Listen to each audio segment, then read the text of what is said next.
प्रसुरे सर्वविघ्नहरस्तस्मै गणाधिपतये नमः। सर्वमङ्गलमाङ्गल्ये शिवे सर्वार्थसाधिके शरण्ये त्र्यम्बके गौरी नारायणी नमोस्तुते। सर्वदा सर्वकालेषु नास्ति तेषां मङ्गलं तेषां हृदयस्थो भगवान् मङ्गलाय तनोहरि।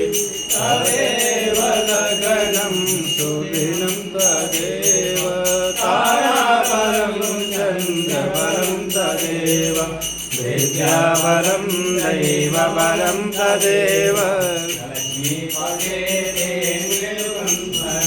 मीलास्तेषां जयस्तेषां कुतस्तेषां पराजया येषामिन्दिवरस्यामोहयस्तो ददातु।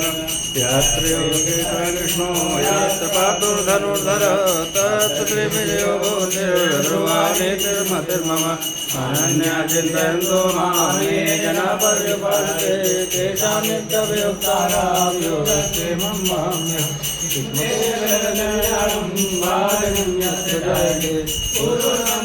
नित्यं व्रजामि शरणं हरिः। सर्वेषु जयति भुवनेश्वरः देवानुचिन्तनाते ब्रह्मेशानि जनाद। कृष्णेशं माधवं दुग्धिं दण्डपाणिं च भैरवं वन्दे काशीं गुहां गङ्गां भवानी मणिकर्णिका। वक्रतुण्डमहाकाय कोटिसूर्यशोभाप्रभा निर्विघ्नं कुरु मे देव सर्वकार्ये। विनायकं गुरुं भानुं ब्रह्मा विष्णु महेश्वरान् सरस्वती प्रणम्यादो सर्वकार्यसिद्धये।